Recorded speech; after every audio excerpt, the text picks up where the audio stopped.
திருவாக்கும் செய்கிறமும் கைகூட்டும் செஞ்ச பெருவாக்கும் பீடும் பெருக்கும் உருவாக்கும் ஆதலால் வானோரும் ஆணை முகத்தானை கொஞ்சம் கம்மியா இருக்குண்ணே பேசி கொஞ்சம் முன்னாடி குரல் அவதான திருவாக்கும் செய்கிறமும் கைகூட்டும் செஞ்ச பெருவாக்கும் பீடும் பெருக்கும் உருவாக்கும் ஆதலால் வானோரும் ஆணை முகத்தானை காதலால் கூப்பிடுகிற உலகம் யாவையும் தாமுளவாக்கலும் நிலைபெறுத்தலும் நீங்களும் நீங்களா அழகிலா விளையாட்டுடையர் அவர் தலைவர் அன்னவர்க்கு சரணாங்களே. நித்தம் எழுந்தருளி நிர்மலனை எந்தனக்கு புத்தி மிக மிக போதித்து சித்தமயம் போக்குவாய் இன்ப சுகர் பூரணத்தை இரண்டும் அறவே ஆக்குவாய். கீழ காசாக்குடியின் வளர்பண்ணை அருள்மிகு சீதலா தேவியே. ஆதி சங்கரதம்மின் அத்வைதமாய் வந்து நீதி நெறி காட்டுகிற நிறுவனமாய் சோதியின சந்திர சேகரராய் சந்ததி எம்மின் குருவாய் வந்தார் திருவடி வணங்குவாம். ஹரஹர சங்கர ஜெய ஜெய சங்கர. ஹரர் நம பார்வதி வதையே. தென்னாடுடைய சிவனே போற்றி. வெற்றிவேல் முருகனுக்கு.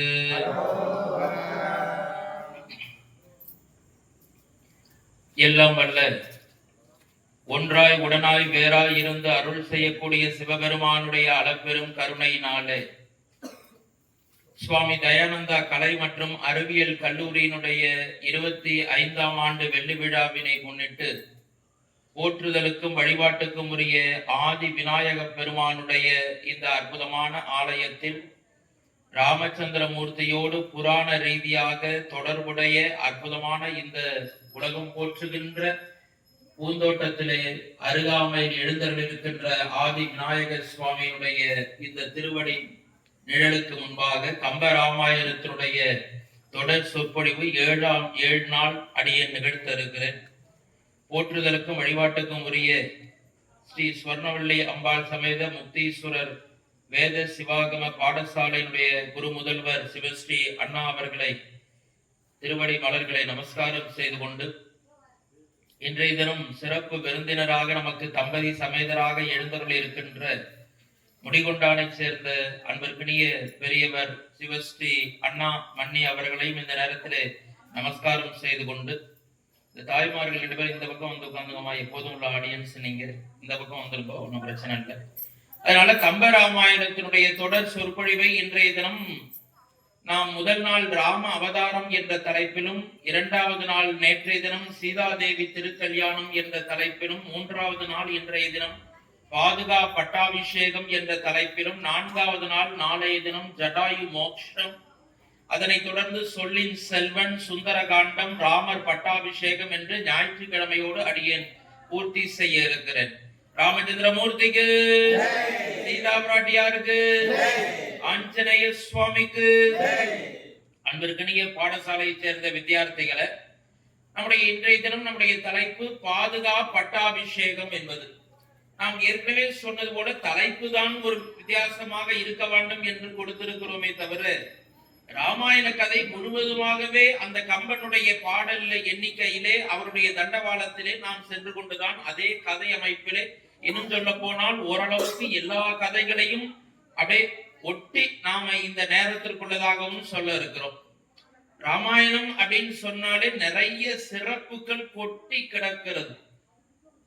ஒரு சிலர் நினைக்கலாம், இது எப்ப சார் வந்தது, ராமன் பொய், ராமாயணம் பொய், ராமன் எந்த இன்ஜினியரிங் கல்லூரியிலே படித்தார் பாலம் கட்டுவதற்கு, இப்படியெல்லாம் சொன்னாலும் கூட ராமாயணம் என்பது இந்த பாரத திருநாட்டு மக்களுடைய நாடி நரம்புகளிலே, இரத்தத்திலே, கலாச்சாரத்திலே, பண்பாட்டிலே, வழிபாட்டிலே எல்லாவற்றிலும் கலந்து விட்ட ஒன்று ராமாயணம். ஆகவே ராமாயணம் என்பது எல்லா மக்களுடைய மனதிலும் கலந்து இருக்கிறது. நம்ம வேண்டாம்னு சொன்னாலும் அது இருக்காது. போற போக்குல கிராமத்துல ஒரு பழமொழி சொல்லுவான், என்னடா கேள்வி கேட்டா திருன்னு முடிக்கிற, அது மறந்துட்டாங்க, என்னடா விடிய ராமாயணம் கேட்டு சீதைக்கு ராமன் யாருன்னா சித்தப்பாங்க, சாதாரண ஒரு பழமொழி சொல்லுவான். போற போக்குல ஒரு பழமொழி இல்ல. அதனால இந்த மாதிரி பழமொழியோடு நிறைய தொடர்புடையது ராமாயணம். சரி, அது போகட்டும். அன்பிற்கினிய பாடசாலை சேர்ந்த வித்தியார்த்திகளை, நேற்றைய தினம் மிகச்சரியாக நாம ராமச்சந்திரமூர்த்தி சீதா பிராட்டியார், லக்ஷ்மண சுவாமி மூவரும் அழகான முறையிலே கானகத்தை நோக்கி சென்று கொண்டிருக்கின்ற அந்த காட்சியை பார்த்தோம். சுமந்திரர் தேரை அழைத்து கொண்டு போய் காட்டினுடைய இந்த எல்லை வரைக்கும் விடிய கால ஒரு 3-3:30 மணி இருக்கும். அந்த இடத்துல கொண்டு போய் இறக்கி விடுற மாதிரி இருக்கார். எல்லோரும் அங்கேயே தங்குகிறார்கள். ராமச்சந்திரமூர்த்தி என்ன பண்ணார், இந்த மக்களும் நம்மோடு சேர்ந்து காட்டுக்கு வந்துட்டா யாரு நாட்டுல இருக்கிறது? அயோத்தியா அது பாட்டு காலியா இருக்கும் இல்லையா? குண்டு விழுந்த ஈரான் பகுதி மாதிரி, இஸ்ரேல் மாதிரி அது பாட்டு தனியா இருக்கும், யாருமே இருக்க மாட்டா. அதனால என்ன பண்ணார் ராமச்சந்திரமூர்த்தி, சுமந்திரரே விடிய கால 4:30 மணி ஆறுது, கொஞ்சம் அரை தூக்க நேரத்துல இருக்கிற இடம், அதனால இதுவரைக்கும் தேர் போதும், இனிமேல் நாங்க 3 பேரும் நடந்தே கானகம் செல்கிறோம், நீங்கள் என்ன செய்யுங்கள், ரதத்தை திருப்பி இந்த பக்கம் அயோத்தியாவை நோக்கி செல்லுங்கள் அப்படின்னு சொல்லிட்டு இவா 3 பேரும் எல்லாரும் தூங்குகின்ற பொழுது யாருக்கும் தெரியாமல் கொஞ்சம் வேகமும் நடையுமாக காட்டிற்குள்ளே மூவரும் சென்று விடுகிறார்கள். அந்த ரதமானது திரும்பி அந்த சக்கரம் போன அந்த அச்சு இருக்கும் மண்ணுல, ஒரு 5-5:30 மணிக்கு எல்லாரும் எழுந்து பார்க்கிறார்கள். தேரானது அயோத்தியாவை நோக்கி சென்றிருப்பதனால ஒரு கால் ராமன் மீண்டும் அயோத்தியாவை நோக்கி சென்று விட்டான் போல என்று கருதி எல்லோரும் அயோத்தியாவை நோக்கி சென்று விடுகிறார்கள். ராமச்சந்திரமூர்த்தி மூவரும் போகிறார். அன்பு வித்தியார்த்திகளே, கம்பன் என்று சொன்னாலே அவருடைய பாடல், உவமை, இலக்கிய நயம் அதுதான் மிகவும் உயர்ந்தது, சிறப்பு வாய்ந்தது. அதனாலதான் கவி சக்கரவர்த்தி, எத்தனை புலவர்கள் தமிழிலே வந்திருந்தாலும் கம்பனை போல எந்த கொம்பனும் பாட்டு எழுத முடியாது என்று என்னுடைய ஆசான் அவர்கள் சொல்லுவார்கள். ஏனென்று சொன்னால்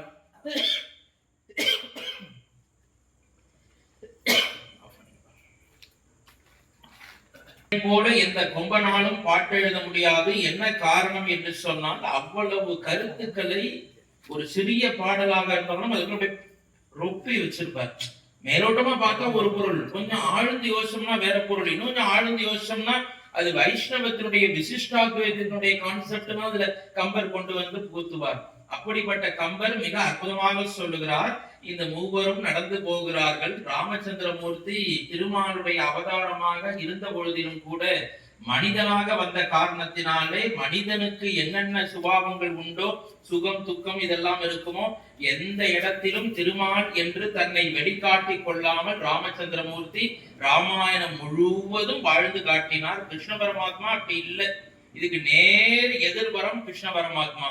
இன்னும் சொல்ல போனால் போர்க்களத்துல 18 நாள் மகாபாரத யுத்தத்துல பல இடங்களிலே கிருஷ்ண பரமாத்மா தன்னைத்தான் இறைவன் என்று வெளிக்காட்டி கொண்டு, இன்னும் சொல்ல போனால் சொல்வதற்கு கொஞ்சம் கடினமாகத்தான் இருக்கிறது, சில இடங்களிலே பொய் சொல்லி, தருமரையும் பொய் சொல்ல சொல்லி, இப்படியெல்லாம் அந்த ட்ரிக்கு பண்ணிதான் நிறைய சாதுரியங்கள் செய்துதான் அந்த பாரத போர்ல கிருஷ்ண பரமாத்மா தர்மத்திற்கு பாண்டவர்களுக்கு வெற்றி வாகையை தேடி தந்தார் என்று பார்க்கிறோம். ஆனால் ராமச்சந்திரமூர்த்தியுடைய வரலாற்றுல இதுக்கு வேலையே இல்லை. எதுவா இருந்தாலும் தர்மம் என்னவோ தர்மத்தின்படிதான் சுவாமி நடப்பார். ராமச்சந்திரமூர்த்தியே அன்பு குழந்தைகளே, இந்த மூவரும் அழகான முறையிலே கானகத்தை நோக்கி சென்று கொண்டிருக்கிறார்கள். கம்பன் ரொம்ப அற்புதமாக சொல்லுகிறான். இந்த மூவரும் அந்த காலையில 6-6:30 மணிக்கு அப்படி சூரியனுடைய உதிக்கின்ற பொழுது சூரியனுடைய அந்த ஒளி ராமச்சந்திரமூர்த்தியின் மீது படுகிறது. மிக அற்புதமாக கம்பன் சொல்லுகிறான், வெய்யோன் தன் ஒளி தன் வேலியில்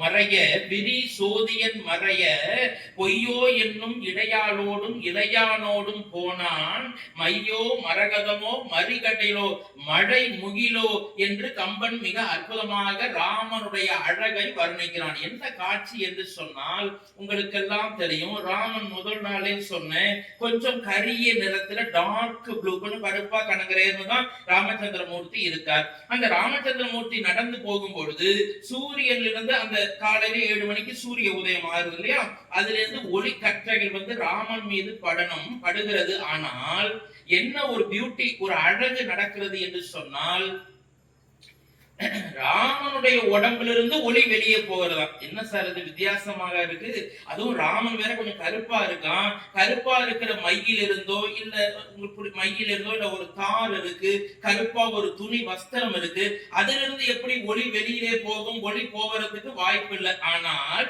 இந்த ராமன் கருப்பாக இருந்தாலும் சூரியனுடைய ஒளி வருகிறது. அந்த சூரியனுடைய ஒளி எதிலே அடங்கி போகிறது என்று சொன்னால் ராமனுடைய உடல் அழகிலே இருக்கின்ற இவனுடைய உடம்பிலிருந்து ஒளி பெருக்கெடுத்து போகிறது, அதிலே சூரியனுடைய ஒளியானது அடங்கி போகிறது.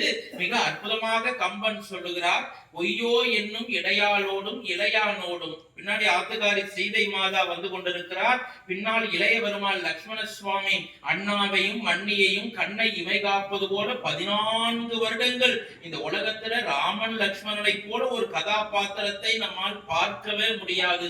ஏனென்று சொன்னால் ராமச்சந்திரமூர்த்தி எது சொன்னாலும் அதற்கு நேர் எதிராகத்தான் லட்சுமண சுவாமி ஒரு கருத்து சொல்லுவார். ஆனால் அது ராமனோடு ஒன்றி போகிற நேர் எதிர் கருத்தாக இருக்கும். என்ன சார் நேர் எதிர்ங்கிறேன் ஆனா ஒன்றி போகுங்கிறேன், அப்ப என்னதான் சொல்ல வரேன்னா இதற்கும் கம்பன் ஒரு அற்புதமான ஓமை சொல்லுகிறான். ஆற்றிலே இருக்கின்ற மீனை போல லட்சுமண சுவாமி இருப்பாராம். என்ன விஷயம்னா, நீங்க உங்களுக்கு தெரியும், ஆற்று நீர் ஓடிக்கொண்டே இருக்கும். அந்த ஆற்று நீர் ஓடிக்கொண்டே இருக்கின்ற பொழுது மீன் அதுல இருக்கும், அந்த ஆத்துல இருக்கும். ஆனா மீன் எப்படி இருக்கும்னா, நீங்க நல்லா பார்த்தெல்லாம் தெரியும், ஆத்து தண்ணி இப்படி கிழக்குல இருந்து இப்படி மேற்க போடுதுன்னா இது எதிர் திசையில மீன் நீந்தி கொண்டே இருக்கும். நீந்தி கொண்டே இருக்கின்ற மீன் எதிர் ஆறு வரக்கூடிய தண்ணீருக்கு எதிர் திசையில இருக்கும் மீன்களுடைய நீச்சல். ஆனால் அந்த மீன் எது இல்லாமல் இருக்காதுன்னா, அந்த ஆற்று நீர் தண்ணீர் இல்லை என்றால் மீன்கள் இருக்காது. அப்ப ராமச்சந்திரமூர்த்தி இல்லை என்றால் லட்சுமண சுவாமி இல்லை.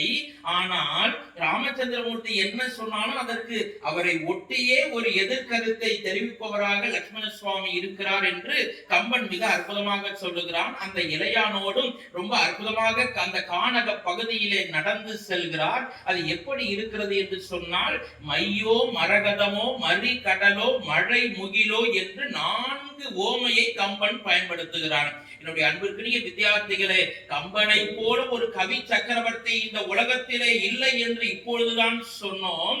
அப்படிப்பட்ட அந்த கம்பனே ஒரு இடத்திலே ஏமாந்து போய் தோற்று போகிறான் என்று சொன்னால், ராமனுடைய அழகை வர்ணிக்கின்ற முகமாகத்தான் அங்கே தோற்று போகிறான். மையோ என்று சொல்லுகிறான். முதல்ல பார்த்த உடனே கனகரேன்னு இருக்கார் ராமர், கருப்பா இருக்கிற ராமரை பார்த்துட்டு மை என்று சொல்லுகிறான். அடுத்தது யோஜனை பண்றார் கம்பர், மையா இருக்குமா? இல்லையப்பா, மையினாக்க அதிலிருந்து லைட் ஒளி வெளியிலே வராதே. ஓ, மரகத கல்லாக இருக்குமோ ராமனுடைய மேனி? ஆம், மரகத கல் இருக்க வாய்ப்பு இருக்கிறது. பச்சை மலை போல் மேனி, பவளவாய் கமலச்சங்கன் அச்சுதா அமரன் ஏரே ஆயர்தம் கொழுந்தே என்னும் இச்சுவை தவிர யான் போய் இந்திரலோகமாலும் அச்சுவை பெரினும் வேண்டேன் அரங்கமா நகருளானை என்று தொண்டரடி கொடியாழ்வார் பாடினாரே. அதுபோல அந்த திருமாலுடைய மேனி மரகதம் மாதிரி நல்ல பச்சைன்னு டார்க் பச்சை. நம்ம திருநள்ளாத்துல பாத்தீங்கன்னா மரகத லிங்கத்துக்கு அபிஷேகம் நடக்கிறது போய் பார்க்க வாய்ப்பு கிடைச்சது. அது பார்த்தா கொஞ்சம் கருப்பு மாதிரிதான் இருக்கும். அந்த தீபாராதனை எடுக்கின்ற பொழுது பார்த்தா பச்சை கலர்ல அது நமக்கு தென்படும். அது வரைக்கும் அது மத்த அபிஷேகம் பண்ணும்போது பார்த்தா தூரத்துல இருந்து கொஞ்சம் கருப்பா இருக்கிற மாதிரிதான் இருக்கும். அப்ப மையாக ராமன் இருக்கிறான்னா இல்லை, மரகதமாக இருக்கிறானா என்றால் இருக்க வாய்ப்பு இருக்கு. ஆனா இந்த இடத்துல ராமனுக்கு அது பொருந்தாது. ஏன் அப்படின்னா, ஓ என்னவா, மரகத கல்லுல தீபாராதனை லைட் அடிச்சாதான் வெளிச்சம் வரும், இல்லாட்டி சவனேன்னு தான் இருக்கும். ஆனால் இங்க ராமனுடைய உடம்புல இருந்து வெளிச்சம் வந்து கொண்டே இருக்கிறது. ஒளி ராமச்சந்திரமூர்த்தி தலையிலிருந்து கால்வை ஒளி வந்து கொண்டே இருக்கிறது. அப்ப மரகதமாகவும் இருக்க முடியாது. மையோ மரகதமோ மறி கடல், கடலை போல ராமச்சந்திரமூர்த்தி இருந்தார். இது ஒரு நல்ல ஓமைதான். கடலை போல பிரம்மாண்டமாக ஆழமாக பெரிய கடலை போல சுவாமி இருக்கிறார்னா, கடல்ல ஒரு சிறிய குறைபாடு இருக்கிறது. கடல் தண்ணீர் உப்பு கரிக்கும். அது நம்ம நல்ல விஷயத்துக்கோ விவசாயத்துக்கோ குடிநீருக்கோ பயன்படுத்த முடியாது. ராமனை போய் கரிக்கின்ற உப்பு தண்ணின்னு சொல்றதுக்கு கம்பருக்கு கொஞ்சம் மனசு லேசாக உறுத்துகிறது. அப்புறம் பார்த்தா சரி இதுவும் வேண்டாம், ஆகாயத்தில இருக்கின்ற மழை முகில், மழை முகிலை போல மேக கூட்டத்தை போல கரு என்று இருக்கிறானோ என்று கடைசியாக ஓமை சொல்லுகிறார். அது கூட சுவாமிக்கு பொருத்தம் கொஞ்சம் குறைவாக இருக்கிறது. ஏன்னா சொன்னா மேக கூட்டம் கண்ணங்கரையிலும் இருக்கும், அதுக்கு நல்ல தண்ணீர் தான் குடிப்பதற்கும் விவசாயத்திற்கும் பயன்படுத்தலாம். ஆனால் அந்த மழை முகிலும் கருப்பா தான் இருக்கும், ஒளி அதிலிருந்து வெளியே வராது. மேகத்திலிருந்து ஒளியா வரப்பொழுது ரெண்டு மேகம் மோதுகின்ற பொழுது வேணால் மின்னல் இடியோசை வருமே தவிர சாதாரண மேகத்திலிருந்து வராது. அப்பொழுதுதான் கம்பன் மிக அற்புதமாக சொல்லுகிறான், மையோ மரகதமோ மறி கடலோ மழை முகிலோ என்று சொல்லிய கம்பன் ஒரே ஒரு இடத்திலே ராமனுடைய அழகை வர்ணிக்க முடியாமல் கடைசியாக ஒரு வார்த்தை பயன்படுத்துகிறார். மையோ மரகதமோ மறிகடலோ மழை முகிலோ, ஐயோ இவன் அழகு என்பது அழியாத அழகுடையான் என்று ஐயோ என்று சொல்லுகிறான் கம்பநாட்டாழ்வார். ஏன் ஐயோ என்று சொன்னார் என்று சொன்னால், அன்பு வித்தியார்த்திகளே, ஐயை என்று சொன்னால் ஒரு ஆச்சரிய குறி. தம்பி, அடி வயத்திலிருந்து ராமனை பேசிட்டு இருக்கேன், விளையாட இருந்தா செல்ல குட்டிகளா அங்க போய் விளையாடுகிறாங்கன்னு இல்ல, அமைதியா உட்காருங்க. ராமச்சந்திரமூர்த்திக்கு என்ன சொல்லுகிறான் என்று சொன்னால், அன்பு குழந்தைகளே, கம்பனாலேயே வர்ணிக்க முடியாத ஒரு இடம் இந்த ராமச்சந்திரமூர்த்தி உடம்பிலிருந்து வந்த அந்த ஒளி கற்றை. அந்த கம்பனாலேயே வர்ணிக்க முடியல. கம்பன் ஏமாந்தான்னு கண்ணதாசன் ஒரு பாட்டு எழுதுவாரே, கம்பன் ஏமாந்தான்னு. அதுபோல ராமனை வர்ணிக்கின்ற பொழுது ஐயோ என்ற வார்த்தையை பயன்படுத்துகிறான். இது என்ன ஐயோ அப்படின்னா, இது ஒரு ஆச்சரிய குறி. நமக்கு பிடிச்ச யாராவது மாமா, தாய் மாமா வந்துட்டாருன்னா ஐ மாமா வந்திருக்கிறாரு அப்படிமா. சின்ன குழந்தையில என்ன விஷயம், மாமா வரும்போது திங்கிறதுக்கு ஏதாவது வாங்கிட்டு வருவார், மிக்சர் வாங்கிட்டு வருவார், ஸ்வீட்டு ஏதாவது ஜாங்கிரி வாங்கிட்டு வருவார். அதனால நமக்கு பிடிச்சவர்கள் வருகின்ற பொழுது சின்ன குழந்தைகள் என்ன சொன்னோம், ஐ அப்படிங்கிற வார்த்தையை பயன்படுத்தும். அதுபோல ஐயோ என்று சொல்லி கம்பனே ஏமாந்து போகிறான். அதுல ஒரு நுணுக்கத்தை வேற சொல்லுகிறான். அன்பு பெரியோர்களை, என்ன நுணுக்கம் என்று சொன்னால், அழியாத அழகு உடையான் ராமன். மறந்துடப்படாது, நம்முடைய அழகெல்லாம் அழியக்கூடிய அழகு. உண்மைதானே? இப்ப இருக்கிற மாதிரி, இப்ப நின்னுட்டு பேசுற மாதிரி 80 வயசுல இதே சிவகுமார் பேச வச்சா அதிகமாக சந்தோஷம். இதே மாதிரி 80 வயசுல நின்று கொண்டே பேச முடியும்னா தெரியாது. நாக்கு வருமானா பிறருமானா வருமானா தெரியாது.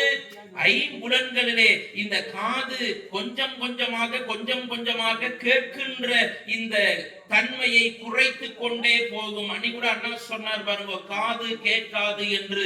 அதுபோல இருக்கும். மூக்கு சுவாசம் சரியாக விட முடியாது. இதயத்தினுடைய லேப்டாப்பே நம்ம டாக்டர் செக் பண்றார், சார் இதய துடிப்பு கொஞ்சம் ஏத்தமா இருக்கு இறக்கமா இருக்குங்கிறார், கொஞ்சம் வேகமாவும் இருக்கு குறைவாக இருக்கிறது என்று சொல்லுகிறார். ஆக நம்முடைய வாய் கொளரும், பல்லு கொட்டி போகும், கன்னத்திலே குழி, இப்ப சிரிச்சா குழி விழுதுன்னு சொல்றான். இதே போல 70 வயசிலும் அங்க கொஞ்சம் பேசுங்க, மைக்ல விழுது கொஞ்சம் அந்த ராமச்சந்திரமூர்த்திக்கு இளமையோடு இருக்கின்ற பொழுது சிரித்தால் கன்னத்திலே குழி விழும். ஆனால் வயதான பிற்பாடும் பல்கள் எல்லாம் கொட்டி போன பிற்பாடு சொற்கள் வராது. பல்லு போச்சுன்னா சொல்லு போச்சு. ஆக மெய், வாய், கண், மூக்கு, செவி இதெல்லாம் கொஞ்சம் கொஞ்சமாக தேய்ந்து தேய்ந்து தேய்ந்து நாம் முதுமையை நோக்கி செல்வோம். அன்பு குழந்தைகளை, முதுமையை நோக்கி செல்வோம். தலைமுடி நல்ல கனகரேன்னு கருப்பா இருக்கு, நாளாக நரை முடி வந்து விடுகிறது. நல்ல ஜம்முன்னு முதுகு தண்டை நேரா வச்சுட்டு மார்ச் பாஸ்ட்ல ராணுவ வீரன் மாதிரி நடக்கிறான். வயதான பிற்பாடு இந்த முதுகு கூன் விழுந்து போய் விடுகிறது. கையிலே ஒரு கோல் வைத்துக் கொள்ள வேண்டிய கட்டாயம் ஏற்படுகிறது. அதனால்தான் நம்முடைய முன்னோர்கள் சொன்னார்கள், நாக்கு நன்றாக இருக்கின்ற பொழுதே, நாக்கு நல்ல மனம் நல்ல தெளிவாக இருக்கின்ற போதே இறைவனுடைய நாமத்தை உங்களுக்கு உங்க வாத்தியாரன்னா தீட்சை செய்து, சமய தீட்சை, விசேட தீட்சை, ஆச்சாரிய அபிஷேகம், நிர்வாண தீட்சை, ஆச்சாரிய அபிஷேகம் செய்து எல்லாவற்றையும் வைப்பார்களேயானால் அவற்றை நீங்கள் உள்வாங்கி அந்த ஜபத்தை செய்து கொண்டே இருக்க வேண்டும். கடைசியில 65 வயசுக்கு மேல செஞ்சுக்கலான்னு தள்ளி போட்டேன்னா இந்த ஜென்மம் போச்சு. ஏன்? கடைசி காலத்திலே நாராயண நாராயண நாராயண குலம் தரும் செல்வம் தரும் அடியார்படும் துயராயினவெல்லாம் நிலத்தரச் செய்யும் நீல் விசும்பொருளும் அருளோடு பொருளிலக்கும் மற்றும் தந்திலும் வளம் தரும் பெற்ற தாயினும் ஆயின செய்யும் நலம் தரும் சொல்லை நான் கண்டுகொண்டேன் நாராயணா என்னும் நாமம் என்று குலசேகர ஆழ்வார் சொன்னது போல கடைசி காலத்தே நாராயணான்னு சொல்லிக்கலாம் சார். ஒரு 70 வயசுக்கு அப்புறம் நமச்சிவாயன்னு சொல்லிக்கலாம் சார். 90 வயசுக்கு அப்புறம் சிவபூஜை பண்ணிக்கலாம் முடியாது. ஏன்? காலம் கடந்து போய்விட்டால் இந்த நாள் இப்பொழுது நாம் சேர்ந்திருக்கின்றதுதான் நிஜமாக இருக்கிறது. நாளை என்பது எவ்வாறு நடக்கும் என்பது தெரியாது. அதனாலதான் நம்ம கடைசி காலத்துல நாக்கு பெறலாத நமக்கு சொல்றதுக்கு நாக்கு தண்டிச்சு போயிடும். ஓம் நாராயண ஓம் நமோ நாராயணாய அப்படின்னு சொல்லணும்னு ஆசைப்பட்டோம்னா ஓம் நமோ அப்படிதான் வரும். ஓம் நமச்சிவாய வாழ்க நாதன் தாழ் வாழ்க இப்ப சொல்ற மாதிரி நாதன் வராது. கிண்டல் பண்ணல அன்பு எல்லாருக்கும் இதுதான் குழந்தைகளே. அதனால் இருக்கின்ற வரையே இறைவனை சிக்கன பிடித்துக் கொள்ள வேண்டும். ஒரு நாஸ்திகர் இருந்தார். அவன் பையன் பிரகலாத மாதிரி ரொம்ப ஆஸ்திகன். மரண படுக்கையில இழுத்துன்னு கிடந்தார். நீ கொஞ்சம் நிதானமா நீங்க ஓட்டமா போயாச்சு, கொஞ்சம் ரிலாக்ஸா 7 காலுக்கு தான் ஆரம்பிச்சிருக்கும். 8 காலம் ஆரம்பிக்கிறது 1 மணி நேரம். தாய்மார்கள் வச்சுக்க கூடாது. ஒரு நாஸ்திகர் இருந்தார். அப்புறம் கடைசி காலத்துல அப்பா அப்படியே இழுத்துன்னு இருக்கார், மூச்சு வாங்குது. அவர் ஒரு நாள் கூட வாழ்நாள் முழுக்க இறைவனுடைய நாமத்தை சொன்னது கிடையாது. உடனே பையன் ஒரு ஏற்பாடு பண்ணான். என்ன, அப்பாவை சாகரத்துக்குள்ள ஒரே ஒரு தடவை நாராயணான்னு சொல்லி வச்சிடும்னா சாகும்போது சங்கரா சங்கராங்க மாதிரி போற பாதைக்கு நல்லதா இருக்கட்டுமே அப்படின்னு சொல்லிட்டு என்ன பண்ணா, அப்பாவுக்கு அப்படியே இழுக்குது. இன்னும் ஒரு 1/2 மணி நேரம் தான். அதுக்குள்ள டாக்டர் எல்லாம் கை விட்டுட்ட, பார்த்துட்டு முடிஞ்சு போச்சு அப்படின்னு கிட்டக்க வந்தான். அப்பா என் பேர் என்னப்பா? இவன் பேரு சங்கர நாராயணன்னு பேரு. என் பேர் என்ன அப்படின்னு அவருக்கு புரிஞ்சு போச்சு. இவன் ஏதோ நம்மள்ட்ட சாகும் போதும் பாருங்க, இந்த நாஸ்திகவாதிக்கு அவனுக்கு ஒரு வரட்டு புரிவாதம். நீ என் மகன் அப்படின்னார். மகன்கிறது சாமியோட பேர் இல்ல, கூட்டாச்சு. சரி, உடனே என்ன பண்ணா, சரி இவரு அப்பா விடாப்பிடியா இருக்காருன்னு பக்கத்துல ஒரு போட்டோ இருந்தது. அந்த போட்டோ அந்த மாதிரி ஒரு சுவாமி படம். இந்த படத்தை எடுத்து, அப்பா உனக்கு கண் என்ன தெரியுதா?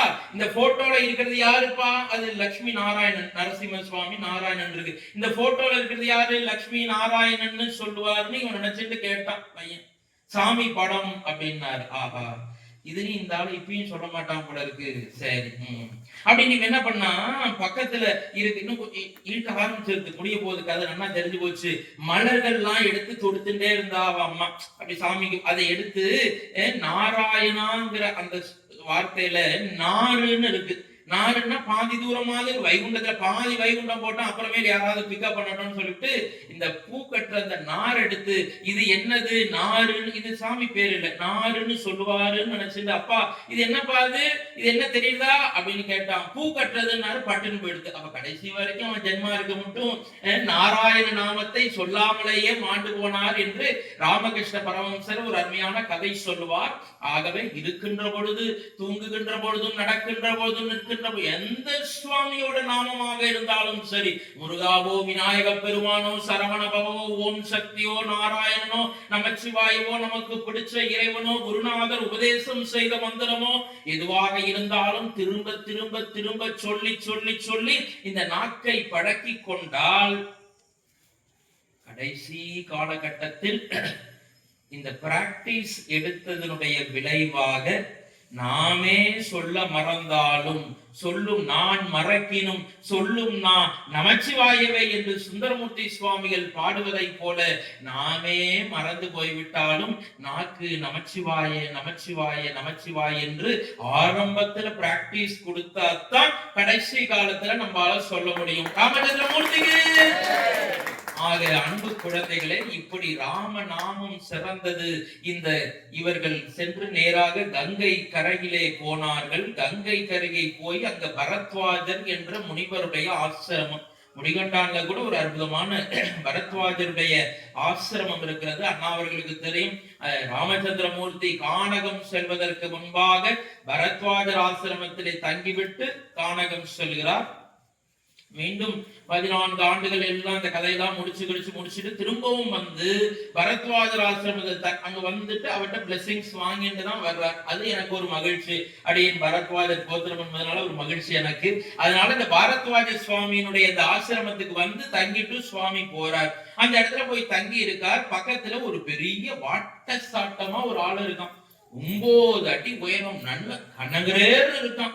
தாறு டின்னால அபிஷேகம் பண்ணா எப்படி இருப்பானோ அது மாதிரி கருப்பு, நல்ல பெரிய மீசை, கெடா மீசை வச்சிருக்கான். இவ்வளவு பெரிய மீசை, அதுல 2 எலுமிச்சம்பழம் குத்தி வச்சிருப்பான் போல இருக்கு, லாரியில வச்சிருக்கிற மாதிரி. நல்ல பெரிய முடிய தம்முன்னு கட்டி வச்சிருக்கான். இடுப்புல புலித்தோல் அணிந்திருக்கான். பெரிய குத்துவாள் இந்த இடுப்புல வச்சுட்டு இருக்கான். புலித்தோல அந்த பல்ல ஆபரணம் மாதிரி டிசைன் பண்ணி போட்டு இருக்கான். அவன் யார் என்றால் குகன் என்று ஒரு அற்புதமான கதாபாத்திரம். இந்த குகன் யார் என்றால் சிருங்கிபேரம் என்று ஒரு பகுதி, கங்கை கரையில ஒரு சின்ன இடம். இப்ப இது சிதறபதி, அந்த கூத்துனூர், பூந்தோட்டம்னு சின்ன சின்ன நெடுஞ்சேரி இருக்கு இல்லையா, அது மாதிரி சிருங்கிபேரம் என்ற ஒரு பகுதி. அந்த பகுதியிலே 1000 ஓடங்களை வைத்திருப்பவன் இந்த குகன் என்ற வேடுவனுடைய தலைவன். இவனுக்கு எதுவும் தெரியாது. நல்ல வேட்டையாடுவார், நல்ல சாப்பிடுவார், மது மாமிசம் சாப்பிடுவார், ஜம்முன்னு சோமபானம் சுராபானம் சாப்பிடுவார். அது அவருடைய இயல்பு. அது வேடுவர்களுக்கு வேற என்ன தொழில்? அவர்னா வேட்டையாடுதல் தான் அவருடைய தொழில். சியூபியில மேனேஜராவா இருக்க போறார் குகன். அதனால சிங்கிவேரம் என்ற அந்த பகுதியினுடைய அந்த வேடுவன் எப்ப பார்த்தாலும் இந்த குத்து வெட்டு இதுதான் அவருக்கு தெரியும், வேற ஒன்றும் தெரியாது. ஆனா இதை தாண்டி ஒன்னே ஒண்ணு அந்த குகனுக்கு தெரியும். என்ன தெரியும் என்றால், ராமனுடைய மகிமையை அறிந்தவர் இந்த குகன். அறிந்தவர், பார்த்தவர் இல்ல. ராமன் எப்படி இருப்பானே தெரியாது. ராமச்சந்திரமூர்த்தி எப்படி இருப்பார், கருப்பா இருப்பாரா, சிகப்பா இருப்பாரா, கருப்பு வெள்ளை சிகப்பா இருப்பாரா, எதுவும் தெரியாது. ஆனால் இந்த குகன் என்ன செய்யறான், ராமச்சந்திரமூர்த்தி இந்த பரத்வாஜர் ஆசிரமத்துல தங்கி இருக்காருன்னு அவர் பார்ப்பதற்காக வர்றான். வந்த உடனே என்ன செய்யறாருன்னா, வாசல் லட்சுமண சுவாமி காவல் கொண்டு இருக்கார். போய் லட்சுமண சுவாமியை பார்த்து அவரை போய் ராமானு பாதத்தை தொட்டு வணங்குறாங்க. ராமன் யாருமே தெரியாதவர் இந்த குக பெருமாள். ரொம்ப அற்புதமான உள்ளம் கொண்டவர் குகன். அவருடைய அந்த சமுதாயம் தான் வேடுவ சமுதாயமாக இருக்கிறது. சைவத்திலே எப்படி கண்ணப்ப நாயனார் இருந்தாரோ, திண்ணனார் என்று சொல்லக்கூடிய சைவ சமயத்திலே சிவபெருமானுடைய காளஹஸ்தி மலையினுடைய மேலே இருக்கின்ற குடிமித்தேவருடைய வலது கண்ணிலே ரத்தம் வந்த பிற்பாடு திண்ணனார் தான் எடுத்து கண்ணை அப்பி ஒரு உயர்ந்த வேடுவராக நாயன்மாராக 63 இருந்தாலோ சைவத்திலே, அதே போல வைஷ்ணவத்திலே இந்த குகன், குக பெருமாள் என்றே அவரை சொல்லுகிறார்கள். குகன் என்ன செஞ்சார், அண்ணாவை பார்க்கணும், ராமச்சந்திரமூர்த்தி தலைவரை பார்க்கணும். லட்சுமண சுவாமி உள்ள போனார். அண்ணா உன்னை பார்ப்பதற்காக ஒருவர் வந்திருக்கான். யாருப்பா, யாருன்னு தெரியல, எப்படி இருக்கான், நல்லா வாட்ட சாட்டமா யமப்பயம் அவன்டாங்கிற மாதிரி அப்படிதான் சொல்றாரு. நிஜமாலுமே சொல்றாரு கம்பன், யமனை ஒத்தவனாக இருக்கிறானா குகன். நல்ல 7-8 அடி வாட்ட சாட்டமா அப்படி ஜம்முன்னு இருக்கார். பார்த்தாலே 4 பேர் தூக்கி போட்டு பயில்வான் மாதிரி இருக்கார். கண்ணகுரேர்னு கருப்பு. வாங்கம்மா உட்காந்துங்கம்மா. பரவாயில்ல, தாய்மார்கள் கூட்டம் வந்திருக்கு, ரொம்ப மகிழ்ச்சி. உட்காருங்க தாய்மார்களே. உங்க எல்லாரையும் ஒரு வேண்டுகோள் வர வச்சிருக்கு, மகிழ்ச்சி. ஒவ்வொரு தாய்மாரும் ஒவ்வொரு நாளும் ஒருத்தரை அழைச்சிட்டு வரணும் அப்படின்னு. ஆனா 100 ரூபாய் 200 ரூபாய் பிரியாணி கொட்டலாம் தரமாட்டோம், வீதி குடும்பம் தான் தருவோம். வெற்றிவேல் முருகனுக்கு. ஆக இந்த குகன் உள்ளே போய் லட்சுமண சுவாமி போய் இது மாதிரி வந்திருக்கிறான்னு சொன்ன உடனே லட்சுமண சுவாமி ஒரு ஓமை சொல்றார். அண்ணா வந்திருக்கிறது யார் தெரியுமா, குகன்னு பேரு, தாயினும் நல்லான். ரொம்ப அருமையான ஒரு ஓமை. நம்ம அம்மாவை விட ரொம்ப நம்ம மேல அன்பு உடையவராக இருக்கிறான். அவர் உங்களை பார்க்க வந்திருக்கிறார்னு சுற்றமும் தானும் எல்லாரையும் சேர்த்து அழைச்சிட்டு வர்றார். வந்த உடனே ராமச்சந்திரமூர்த்தி உள்ளே அனுமதி தர, இது போல ஆசனத்திலே ராமச்சந்திரமூர்த்தியும் ஸ்ரீதை மாதாவும் அமர்ந்திருக்கிற, சுத்தியிலும் பரத்வாஜ முனிவர்கள் ரிஷிகள் எல்லோரும் அமர்ந்திருக்கிறார்கள். இந்த குகன் நேராக வந்தார். ராமச்சந்திரமூர்த்தியுடைய பாதத்தை பற்றி வணங்கினார். வணங்கிட்டு முன்னாடி பார்த்தார். 2 கூடையை கொண்டு வந்து கிஃப்டா இதை ஏற்றுக்கொள்ள வேண்டும் ராமா என்று சொல்லி, தலைவரே உங்களுக்காகவே இவற்றை கொண்டு வந்திருக்கிறேன், ஏற்றுக்கொள்ள வேண்டும் தலைவரே என்ன குகன் கொண்டு வந்திருக்கிறாய், அதை திற பார்ப்போம் என்றார். ஒரு திறந்து பார்த்தால் ஒரு கூட நிறக்க மீன் இருந்தது. இவர் கங்கை கரையில தான் இவருக்கு போட்டு ஓட்டுற அந்த தொழில். கங்கை கரையில நல்லா ஃப்ரெஷ்ஷா பிடிச்ச நல்ல வாழை மீன், விலங்கு மீன், வாழை மீனுக்கு விலங்கு மீனுக்கு கல்யாணம்னு பெரிய பெரிய மீனா குகன் பிடிச்சு கொண்டு வந்து எடுத்துட்டு வந்து வச்சிருக்கான். ராமச்சந்திரமூர்த்திக்கே கொஞ்சம் மனசு கஷ்டமா போச்சு. பக்கத்துல இருக்கிற பரத்வாஜர் முனிவர்லாம், அடா விஷ்ணு, இப்படி நடு அக்ரஹாரத்துல கொண்டு வந்து யாராவது மீன் விற்பாளா, இப்படி ஆத்துக்குள்ள கொண்டு வந்து நடுவுல மீனை வச்சுட்டேடா, கட்டையில போறோம்னு திட்டாம அவெல்லாம் ராமனுக்காக பொறுத்து கொண்டு இருக்கிறார்கள். ஏனென்று சொன்னால் அந்த குகனுடைய மனதை தான் நாம் பார்க்க வேண்டும். ராமச்சந்திரமூர்த்தி சாப்பிடுவாரா சாப்பிட மாட்டாரான்னு தெரியாத குகன். நம்ம ஒருத்தரை பார்க்க போனோம்னா அவருக்கு என்ன சரியோ அதை நம்ம வாங்கிட்டு போகணும். ஒரு சின்ன குழந்தைகள் இருக்கிற வீட்டுக்கு போனோம்னா திங்கிறதுக்கு பிஸ்கெட், மிக்சர், இனிப்பு அதை மாதிரி வாங்கிட்டு போகணும். ஒரு வயதான பெரியவரை போய், அண்ணா மாதிரி போய் பெரியவரை வாத்தியார போய் பார்க்க போனோம்னா ஒரு பழம் வாங்கிட்டு போகணும். ஒரு சுகர் பேஷண்ட பார்க்க போறோம், சக்கரை வியாதிக்காரன்னா 5 கிலோ ஜாங்கிரி வாங்கிட்டு போக கூடாது, பட்டுன்னு போயிடுவார் இல்லையா. அவருக்கு கொய்யாக்காய் வாங்கிட்டு போகணும். இல்லாட்டி அதுக்குன்னு ஒரு பிஸ்கெட் இருக்கு, நியூட்ரி சாய்ஸ் மாதிரி சக்கரை இல்லாத பிஸ்கெட், அது மாதிரி வாங்கிட்டு போகணும் இல்லையா. கொய்யா பழம் வாங்கிட்டு போகணும். அப்ப யாருக்கு எப்படி வாங்கிட்டு போகணும்னு இருக்கு. அது கூட தெரியாத இந்த குகன் மீனை கொண்டு வந்து வச்சிருக்கார் பக்கத்துல. அது என்ன குகனே, அதையும் திறந்து பார்த்தார். அதிலே தேன் இருந்தது, உயர்ந்த தேன் இருந்தது.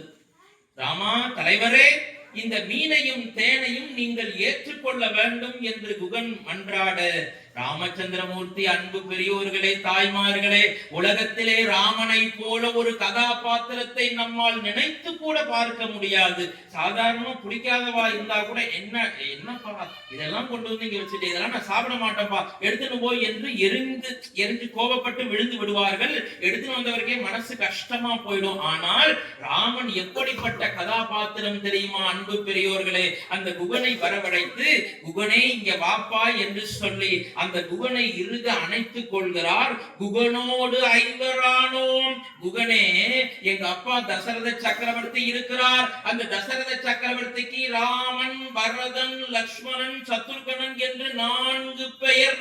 ஆனால் குகனே, இன்றோடு சேர்த்து உன்னையும் என்னுடைய தம்பியாக நான் ஏற்றுக்கொள்கிறேன் என்று சொல்லி இறுக அணைத்து குகனோடு ஐவரானோம் என்று கம்பன் மிக அற்புதமாக சொல்லுகிறான். சொல்லிட்டு ராமன் சொன்னாராம், குகனே மனசு வருத்தப்படாதப்பா, இந்த தேனையும் மீனையும் நான் ஏற்றுக்கொண்டதாக நீ நினைத்துக் கொள்வாயாக என்று சொல்லி அவருடைய மனதும் புண்படாமல் ராமச்சந்திரமூர்த்தி அவரை ஆற்றுப்படுத்துகிறார்.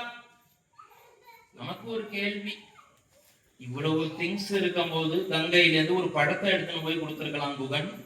இல்ல ஏதாவது பலாப்பழமோ மாம்பழமோ கொண்டு போய் இதை சாப்பிடுங்க தலைவரேன்னு கொடுத்திருக்கலாம். அதெல்லாம் விட்டுட்டு இந்த நடு அக்ரஹாரத்துல மீன் விற்கிற மாதிரி கொண்டு வந்து ராமனுக்கு முன்னாடி மீனையும் தேனையும் எதற்காக கொடுத்தார் என்று சொன்னால், அன்பு பெரியோர்களே, வேதாந்த தேசிகர் இந்த மீனுக்கும் தேனுக்கும் பக்கம் பக்கமாக உரை எழுதுகிறார்.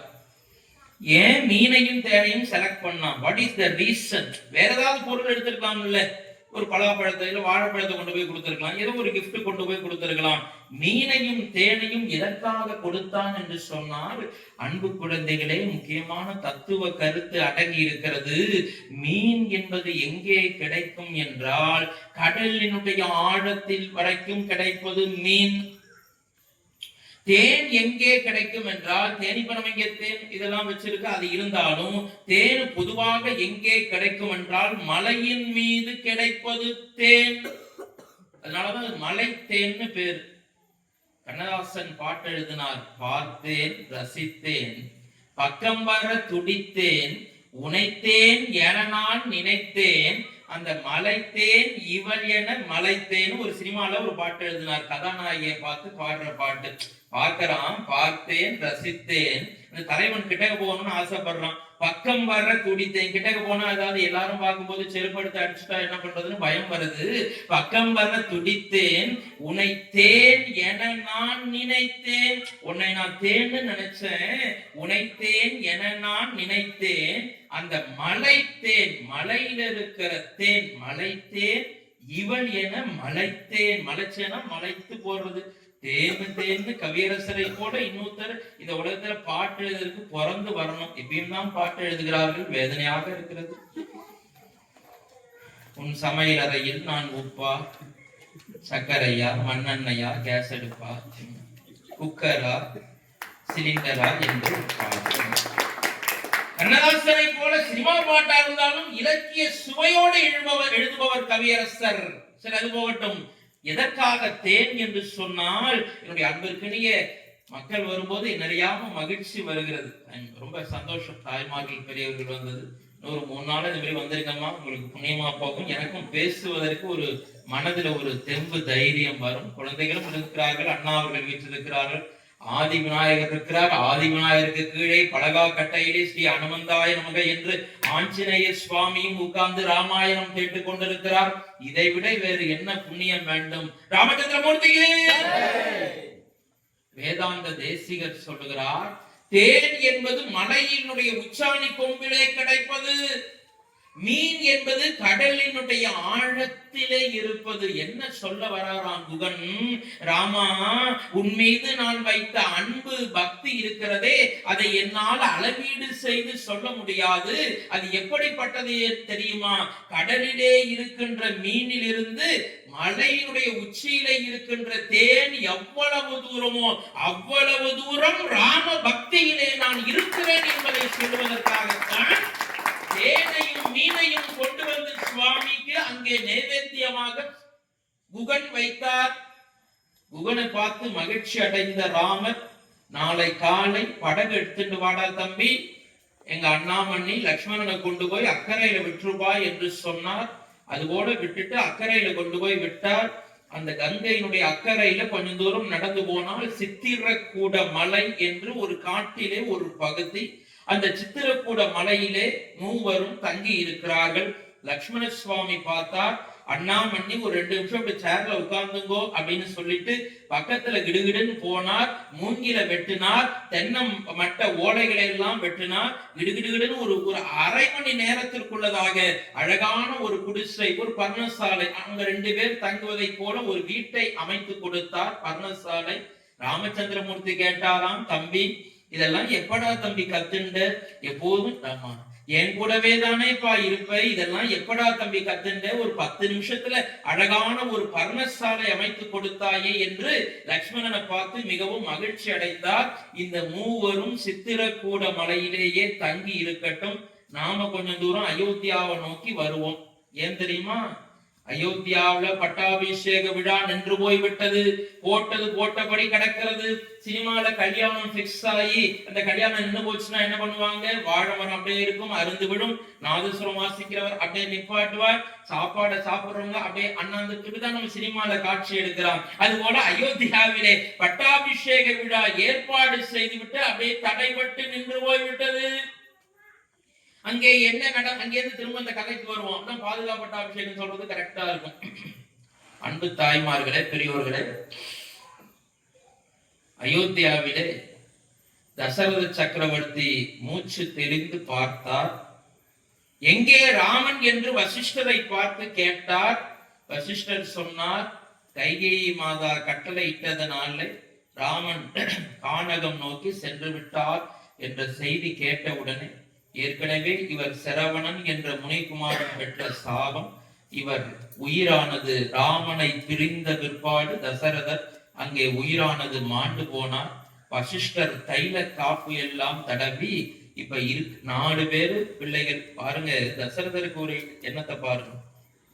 திருமாலுடைய அவதாரமான ராமனே வந்து மகனாக இருந்தாலும் கூட அவருக்கு ஈம காரியம் ராமன் கடைசியில செய்யல, இங்கேதான் வந்து சென்றார். அதனாலதான் ராமாயணத்தோடு தொடர்புடைய புண்ணிய பூமி இது. ராமனுக்கு அவர் அப்பாவுக்கு பண்ண தசரதனுக்கு காரியம் பண்ணணும் இல்லையா, தர்ப்பணம் கொடுக்கணும் இல்லையா, அதெல்லாம் அவரால் செய்ய முடியல, கொல்லி போட முடியல அந்த பூத உடலுக்கு.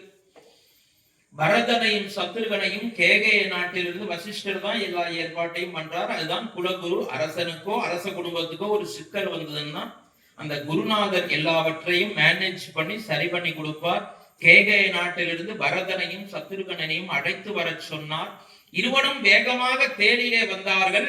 பரதன் சத்ருகனும் தேரை ஓட்டி கொண்டு வந்தான். அரண்மனையை நெருங்கினான். அரண்மனையினுடைய மேலுடைய விதானத்திலிருந்து கொடியானது அரை கம்பத்திலே பறக்க விடப்பட்டிருந்தது. தம்பியை பார்த்து கேட்டான், சத்ருகனா, என்னடா தம்பி, கொடியானது அரை கம்பத்திலே பறக்க விடப்பட்டிருக்கிறது, என்ன நடந்தது? எல்லோரும் ஏதோ பறிகொடுத்தது போல சோகமாக இருக்கிறார்களேடா தம்பி என்று வேகமாக தேரை விரட்டி கொண்டு வசிஷ்டரை பார்ப்பதற்காக போனார் பரதனும் சத்ருகனும். அன்பு குழந்தைகளை, இன்றைக்கும் ஏதாவது முன்னாள் ஜனாதிபதியோ தேசிய தலைவர்கள் யாராவது வயதானவர் இறந்து போய்விட்டால் நம் நாட்டினுடைய தேசிய கொடி அரை கம்பத்திலே பறக்கும். 2 நாள் 3 நாள் துக்கம் அனுசரிக்கிற பழக்கம் உண்டு. அதுபோல இது ராமாயண காலத்திலிருந்து வருது. அந்த தசரதனுடைய கொடியானது அரை கம்பத்திலே பறந்து கொண்டிருந்தது.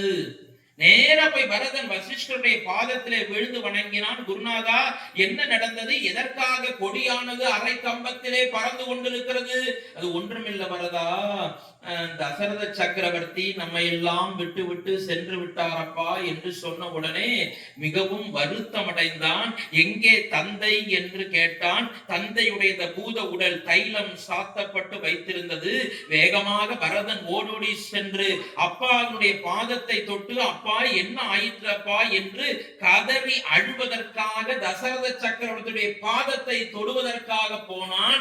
வசிஷ்டர் தடுத்தார். பரதா, நில். ஏன் குருநாதா? இவரை தொட்டு அழுகின்ற அருகதையை நீ இழந்து விட்டாய். குருநாதா, என்ன சொல்லுகிறீர்கள்? எனக்கு எதுவுமே பாவம் பரதன், அவனுக்கு எதுவுமே தெரியாது, பாவம் இல்லையா? ஆனா இந்த பரதன் மாதிரி ஒரு கதாபாத்திரம் உலகத்துல கிடைக்காது. ஏன் குருநாதரே, நான் ஏன் எங்க அப்பாவை நான் தொட்டு அழுவதற்கு எனக்கு உரிமை இல்லையா? ஆம் அப்பா. ஏன், என்ன நடந்தது? ஒன்றுமில்லடா பரதா, உங்க அப்பா இறக்கறதுக்கு முன்னாடி உங்க அம்மா கைகேயி என்னுடைய மனைவியும் அல்ல, பரதன் என் மகனும் அல்ல என்று நாட்டாமையில தீர்ப்பு சொல்ற மாதிரி சொல்லிட்டு அவர் இறந்து போயிட்டாரப்பா. அதனால அவரை தொட்டு அழுகின்ற அருகதையை நீ இழந்து விட்டாய். அப்படியா? என்ன நடந்தது? உடனே கேட்டார். குருநாதா, என்னுடைய அண்ணா ராமன் அண்ணா எங்கே? அப்பொழுதுதான் பரதனுக்கு அண்ணா எங்கேங்கிற சிந்தனை வருகிறது. அதுவாப்பா, உங்க அம்மா வரம் கேட்டதுனால ராமச்சந்திரமூர்த்தியும் சீதாவும் லக்ஷ்மண சுவாமியும் 14 ஆண்டுகள் காட்டுக்கு போய்விட்டார் என்று சொன்ன உடனே இப்படி நேராக நின்று கொண்டிருந்த பரதன் என்று அப்படியே கீழே விழுந்தானா. அப்படியே சாஞ்சு கீழே விழுந்தான். என்ன, அண்ணாவும் என்னை விட்டு விட்டு கானகம் சென்று விட்டாரா? அதுவும் இந்த மாதிரி இக்கட்டான நேரத்துல அண்ணாவுக்கு இந்த விஷயம் தெரியுமா குருநாதா? காட்டுக்கு போகும்போது உயிரோட இருந்தார்ப்பா, ஆனா இறந்த செய்தி உங்க அண்ணாவுக்கே தெரியாது என்று சொன்ன உடனே கம்பன் மிக அற்புதமான ஒரு ஓமை சொல்லுகிறான். அன்பு தாய்மார்களே, அசனி ஏற்றதோர் மராமரம் விழுந்ததன்றே.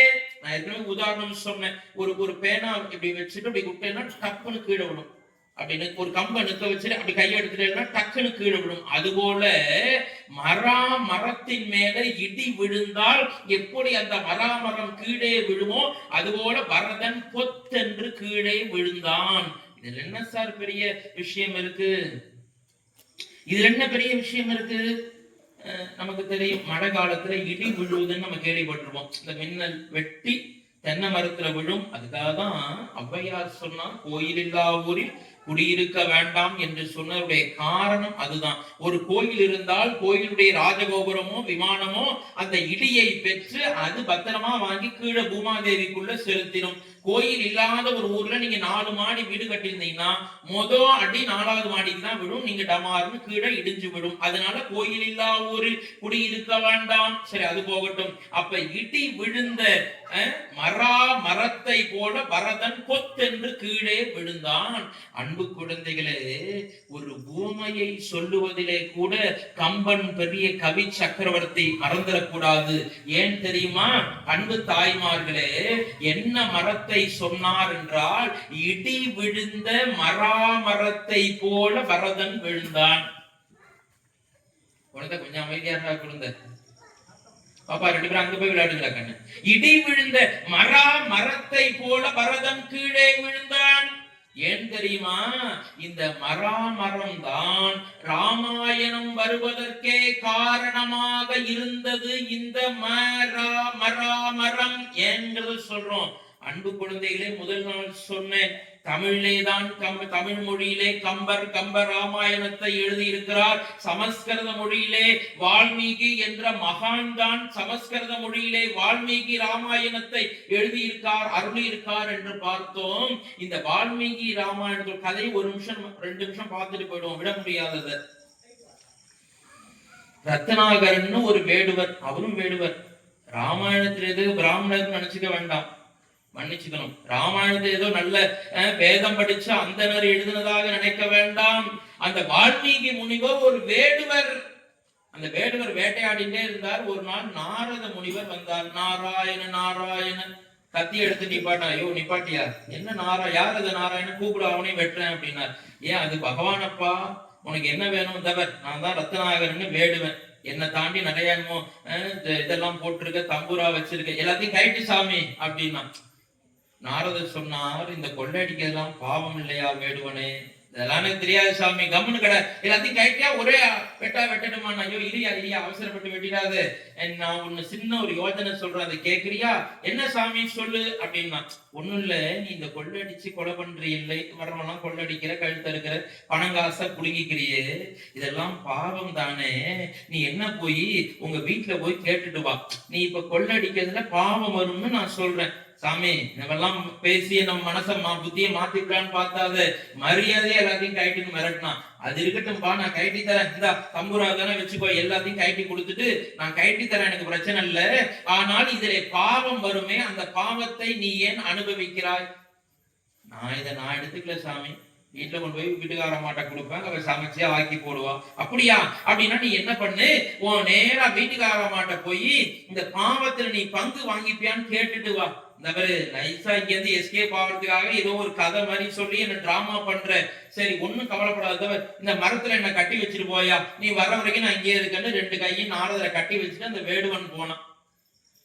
ரத்னாகரன் வேடுவன், அவர்தான் வால்மீகி ராமாயணம் எழுதினார். எவ்வளவு பெரிய விஷயம் பாரு.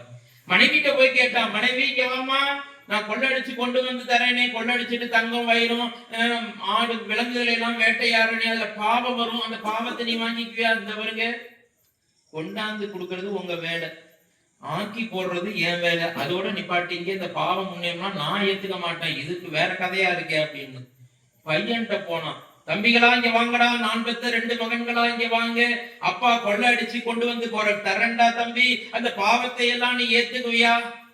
அக்கௌண்ட் பேங்க் பேலன்ஸ்ல ஏதாவது பணம் வச்சிருந்தா ஏத்துக்குவோம் அப்பா, கடன் வச்சிருந்தா நாங்க ஏத்துக்க மாட்டோம், இந்த பாவத்தையும் நாங்க ஏத்துக்க மாட்டோம் அப்பான்னு சொன்னோம்னே ரத்னாகரனுக்கு புரிஞ்சுது, நம்ம பண்றது தப்பு, இதுல இவங்க ஏத்துக்க மாட்டேங்கிறாங்க. நேரா நாரத முனிவர்கிட்ட வந்தார். அவர் கட்டு போட்டு இருந்தார். சாமி அவுத்துட்டு, மன்னிச்சுங்க சாமி, நீ சொன்னது சரிதான், நான் கொண்டு வந்து தர்றதை எல்லாரும் ஏத்துக்குவாங்களாம், ஆனா இந்த பாவத்தை ஏத்துக்க மாட்டாங்களாம், அததான்ப்பா நான் சொன்னேன், நீ என்னமோ என்ன வெட்ட வந்தியே, சரி சாமி இப்ப என்ன சாமி நான் பண்றது அப்படின்னா, நான் உனக்கு ஒரு மந்திர உபதேசம் செய்துகிறேன், அந்த மந்திரத்தை நீ திரும்ப திரும்ப திரும்ப சொல்லிக்கொண்டே இருப்பாய். அப்படி சொன்னா என்ன சாமி கிடைக்கும்? யார நினைச்சு சொல்றையோ அவருடைய அனுகிரகம் அருள் உனக்கு கிடைக்கும். அப்படியா? சொல்லு, இங்க வாப்பா கிட்டக்க. வலது காதுல உபதேசம் பண்ணார். யாருக்கு? அந்த வேடுவனுக்கு. ஓம் நமோ நாராயணாய. இத திரும்ப சொல்லு. தலையை சொரிஞ்சான் வேடுவன்.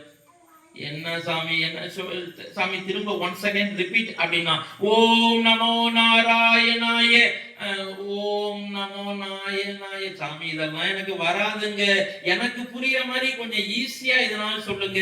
நீங்க சொல்ற மாதிரி இந்த ஆச்சாரம், பூஜை, புனஸ்காரம், கற்பூரம் வச்சு இதெல்லாம் எனக்கு ஒன்னும் தெரியாது சுவாமி, ரொம்ப ஈஸியான ஒரு மந்திரம் சொல்லி கொடுங்க. அப்படியா? கோவிந்தன் கோவிந்தன் கோவிந்தன், அதையே சொல்லுப்பா. என்ன சொன்னீங்க சாமி? சொல்லுங்க. கோவிந்தன் கோவிந்தன் கோவிந்தன். கோபம் வந்தது. என்ன இதுவும் வரல சாமி, ரொம்ப சின்னதா ஷார்ட்டா சொல்லி கொடுங்க சாமி அப்படின்னா. அப்படியா? ராம ராம ராம, இத சொல்லுப்பா. ஓ இது கூட, இது ரொம்ப ஈஸியா இருக்கு சாமி, திரும்ப சொல்லட்டுங்களா? ராம ராம ராம, சாமி வேற எனக்கு தெரிஞ்ச மாதிரி இதுக்கு மேல என்னதையா சின்னதா சொல்லி தர்றது, ராமே என்பது 2 வார்த்தை தான். வா உனக்கு புரியுற மாதிரி நான் சொல்றேன், இங்க வா. இது என்ன மரம்? இது மராமரம் சாமி. இந்த மராமரம், இந்த பேர் உனக்கு தெரியுங்களா? இங்கதான் நான் சுத்துவேன், இந்த பேர் எனக்கு நல்லா தெரியுமே. இந்த பக்கத்துல தென்னை மரம் இருக்கு, பனைமரம் இருக்கு, பலாமரம் இருக்கு, மருத மரம் இருக்கு, இது மராமரம். இந்த மரத்தினுடைய பேரையே சொல்லு. என்ன சாமி லூசுதனமா சொல்ற, பெரிய படிச்சவங்கிற நீ ஒரு மரத்து பேரை சொன்னா ஆண்டவருடைய அருள் வந்துருமா? இது மரத்தினுடைய பேராச்சை என்று சொல்ல, நீ சொல்லுப்பா என்று நாரதர் சொன்னாராம். அப்பொழுது அந்த ரத்னாகரன் சொன்னான், அப்ப இதையே நான் சொல்லிட்டு இருக்கட்டுமா? ஆமா, கண்ணை மூடின்னு இதையே திரும்ப திரும்ப திரும்ப திரும்ப சொல்லுவாயாக. அதுதான் உனக்கு மந்திரம். மந்திரம் என்றால் என்ன? நிறைமொழி மாந்தர் ஆணையை கிளக்கும் மறைமொழிதானே மந்திரம் என்பது தொல்காப்பியருடைய வாக்கு. அதனால சொல்லுபவரை காப்பாற்றும். சொல்லட்டுங்களா? சொல். மராமரம். மராமரம் சாமி இதையா சொல்லியா, கண்ண முடிஞ்சு சொல்லியா அப்படின்னு போயிட்டார். இவன் சொல்லிட்டே உட்கார்ந்து இருந்தான். மராமரம் மராமரம் மராமரம் சொல்லுங்க குழந்தைங்களே, சொல்லுங்க பாப்போம். மராமரம் மராமரம் சொல்லுங்கப்பா வித்தியார்த்திகள், சொல்லுங்க. மராமரம் மராமரம் மராமரம் மராமரம் மராமரம் மராமரம் ராமச்சந்திரமூர்த்திக்கு. ஆக மராமரம் என்ற ஒரு மரம் இல்லை என்று சொன்னால் ராமாயணம் வந்திருக்காது. அந்த வேடுவன் குத்து கொள்ளு வெட்டு என்று சொன்ன அந்த வேடுவன் பெரிய ஞானியாக மாறுகிறார். எதனால்? இந்த ராமநாமத்தினால். ராமநாமம் சாதாரண மந்திரம் அல்ல. அன்னைக்கே நாம சொன்னோம், காசியிலே வாரணாசியிலே இறக்கின்ற அந்த பிரேதத்தினுடைய வலது காதிலே காசி விஸ்வநாத சுவாமி ராமா ராமா ராமா என்ற மந்திரத்தை 3 முறை சொல்லுவாராம். அதனால்தான் காசியிலே இறக்க முக்தி. காசி போனோம். இந்த சங்கரமட்டங்கிருந்து கங்கைக்கு போகும்போது இடையில ஒரு பிரேதம் வந்தது. 4 பேர் கிடுகிடுன்னு தூக்கின்னு போனோம். ஹரிச்சந்திரா காட்.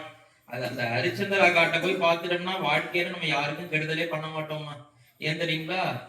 4 கம்பி வச்சிருப்பான்.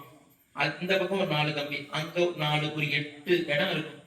ஒவ்வொரு மன்னிக்கணும், காசியில் அப்படிதான் நடக்குது. அதனால சொல்றேன், தப்பா நினைச்சுக்க வேண்டாம். 4 பேர் தூக்கிட்டு வருவான், தூக்கி வைப்பான். கோவிந்தா கொள்ளின் பேர், கோவிந்தா கோவிந்தா ராம ராம ராம ராம ராம. யாரோ ஒருத்தன் கொல்லி போடுவோம். அப்படியே திக்கு திக்கு திக்குன்னு எரிஞ்சு சாம்பலா போகும். இந்த ஹரிச்சந்திரா காட்டுனா படித்துறை. அந்த படித்துறையில இந்த காட்சி நடக்கும். நாங்க போகும்போது ஒரு சடலம் போனது. நம்ம சடலம் போனா நம்ம கோயிலுக்கு போனோமே, நான் கொஞ்சம் நவந்து அப்படி ஓரமா நின்றுட்டேன். உடனே எங்க வாத்தியார் சொன்னார், காசியில இறப்பு என்பது தீட்டு கிடையாது அப்படின்னா. காசிக்குள்ள இறந்தவங்க வீட்டுக்கு கூட நம்ம குளிச்சுட்டு வீட்டுக்குள்ள வர்றோம். தீட்டுன்னு சொல்லி அது என்ன? அது தீட்டுங்கிறது என்ன? இந்து மதத்துல ஒரு பெரிய விஷயத்த அழுத்திருக்காங்க. அதெல்லாம் இல்ல. தீட்டுங்கிறது ஹைஜீனிக். பிறப்புலையும் தீட்டு உண்டு. ஒரு குழந்தை பிறந்திருக்கனாலும் அதை போய் பார்க்கும்போதும் கிட்ட நீங்க போய் குழந்தை தொட்டு கொஞ்சலாம் கூடாது. கொஞ்சம் எட்டதான் இருக்கணும். ஏன்னா குழந்தை, உங்களுக்கு ஏதாவது சளி இருமல் இருக்கும், அந்த குழந்தைக்கு ஒட்டிக்கலாம், இதெல்லாம் இருக்கு. அதனால தீட்டு என்றால் ஒரு ஆச்சாரத்துக்காக சொல்லப்பட்டது, குளிச்சுட்டு வரணும் அப்படிங்கிறதுக்காக. அந்த காசியில ஹரிச்சந்திரா காட்டுல பாத்தீங்கன்னா அது பாட்டு பணம் வைக்கும், அது பாட்டு போயிட்டே இருக்கும். அதனால அன்பு பிள்ளைகளே, எதற்காக இது சொன்னோம் என்று சொன்னால், அந்த காசியிலே ராம நாமத்தை காசி விஸ்வநாத சுவாமியே எல்லாருடைய ஆன்மாக்களுடைய வலது காதிலே உபதேசம் செய்கிறார் என்று சொன்னால் ராமநாமம் எவ்வளவு உயர்ந்தது. அது மட்டுமல்ல, ராமநாமம் என்பது வைஷ்ணவத்திற்கு உரிய மந்திரம் என்று நினைக்க வேண்டாம். சைவத்திற்கு உரிய மந்திரம் என்று இது அதற்கு நேர் எதிரானது என்று நினைக்க வேண்டாம். இன்னும் சொல்ல போனால் சைவம் வைணவம் இரண்டுத்தினுடைய கூட்டுதான் ராமா என்ற மந்திரம். எப்படி சொல்லட்டுமா? உங்களுக்கு தெரியும். ஓம் நமசிவாய நம சிவாய. இதுல ம என்ற எழுத்து ரொம்ப வலிமையான எழுத்து. அந்த மேங்கிற எழுத்தை எடுத்துருவோம். நம சிவாய மேவ எடுத்துட்டா நசிவாயன்னு போயிடுறது இல்லையா? வைஷ்ணவத்துல ஒரு உயர்ந்த மந்திரம் ஓம் நமோ நாராயணாய 8 எழுத்து மந்திரம். அந்த நாராய அதுல இருக்கிற ராணாவை டெலிட் பண்ணிட்டேன்னா என்ன எப்படி படிக்கணும் தெரியுமா? ஓம் நமோ நாய சார் என்னவா மாதிரி நாய்ங்கிற மாதிரி இருக்கு சார் மந்திரம். அப்ப அர்த்தம் என்னவா மாறிடுறது? அனர்த்தமாக மாறிவிடுகிறது.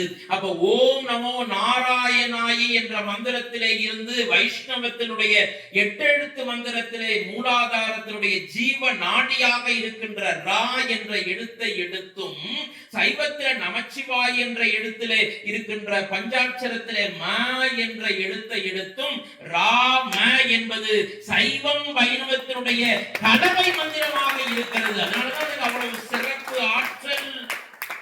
ராமச்சந்திரமூர்த்திக்கு, சீதா பிராட்டியாருக்கு. அன்பு குழந்தைகளே, அப்படிப்பட்ட ராம நாமத்தை சொல்லி வேடுவன் ராமாயணம் செய்தார். கதைக்கு வருவோம். பரதன் கீழே விழுந்தார். நேர கோசலை மாதா கிட்ட போனார். அம்மா என்ன மன்னிச்சிருங்கம்மா, இந்த கதைக்கும் எனக்கும் எந்த சம்பந்தமும் இல்லையம்மா. அண்ணா காட்டுக்கு போனது எனக்கு தெரியாதும்மா. நான் இருந்தால் போக விட்டிருக்க மாட்டேனம்மா. கைகேயி மாதாவும் நான் இருந்தால் வரம் கேட்டிருக்க மாட்டாள். உன்னை கோசலை மாதா சொன்னா, பரதா உன்னை பத்தி எனக்கு தெரியும்டா. நீ ராமனை விட 3 மடங்கு உயர்ந்தவன் அப்பா. அவனை விட ரொம்ப நல்லவன். இந்த கோசலை மாதா சொல்றா, இந்த சூரிய குலத்திலேயே பரதா உன்னை போல ஒரு மகனை இனி எக்காலத்திலும் இந்த சூரிய குலம் கண்டிராதான். அப்படிப்பட்ட உத்தம குணமுடையவன் பரதன். இல்லையா? துடிக்கிறார் சுவாமி. உன்னை வசிஷ்டர் சொன்னா, நேரா கைகேயிட்ட போனார். திட்டினார் கைகேயிய. வாளை எடுத்து வெட்ட போனான் பரதன். கைகேயி, நீ என்னுடைய தாய் அல்ல, பேய் என்று திட்டினான் பரதன். இப்பொழுதே உன்னை வெட்டி வீழ்த்து விடுவேன். ஆனால் என்னுடைய அண்ணன் ராமச்சந்திரமூர்த்தி மனசு வருத்தப்படுவார் என்பதற்காக சற்று பொறுத்து போகிறேன் என்று சொல்லி அந்த ஈம காரியம் செய்கிறார். பாருங்க, தசரதனுக்கு ராமன் காட்டுக்கு போயிட்டார். பரதன் தொட்டு அட முடியாது. லக்ஷ்மணன் சத்ருகணன், லக்ஷ்மண சுவாமியும் காட்டுக்கு போயிட்டார். 4 புள்ள பெத்தும் கடைசியில சத்ருகணனுக்கு தான் இந்த வாய்ப்பு கிடைக்கிறது. என்ன வாய்ப்பு? அப்பாவுக்கு கொல்லி போடுகின்ற அந்த வாய்ப்பு கிடைக்கிறது. அந்த காரியம் எல்லாம் முடிஞ்சு வசிஷ்டர் சொன்னார், பரதா, இப்பொழுது ஆட்சி உன்னுடைய கையிலே. உங்க அப்பா சொன்னபடி நீ தான் ஆட்சி. அப்படியா குருநாதரே? அப்படின்னா நான் என்ன முடிவெடுத்தாலும் நீங்கள் கட்டுப்படுவீங்களா? நிச்சயமாக நீதான் இந்த நாட்டினுடைய மன்னன். யாரெங்கே? சுமந்திரரே, 4 வகையான படைகளையும் திரட்டுங்கள். அப்புறம் எங்கே போகிறோம்? நேர காட்டுக்கு போகிறோம். என்னடா தம்பி சொல்ற? எல்லோரும் மக்கள் எல்லோரும் காட்டுக்கு வாருங்கள். அண்ணாவை போய் பார்ப்பதற்காக போகிறோம். அண்ணா எங்கே இருக்கிறார்? கங்கை கரையை கடந்து சித்திரக்கூட மலை என்ற பகுதியிலே அண்ணா இருக்கிறார். அங்கேயே சென்று பார்ப்போம் என்று சொல்லிவிட்டு, தாய்மார்களை மறந்துடாதீங்க. இன்னைக்கு அண்ணன் தம்பி சின்ன வரப்பு சண்டையில எவ்வளவு சொத்துக்களை கேசுன்னு போயிட்டு தம்பி டீம் ஃபீஸ் வாங்கிப்பார், அண்ணன் டீம் ஃபீஸ் வாங்கிப்பார். இவங்கள்ட்ட இருக்கிற வீடு காரு எல்லாம் போகும். வக்கீல்கிட்ட வீடு காரு எல்லாம் வளர்ந்துட்டு போகும்.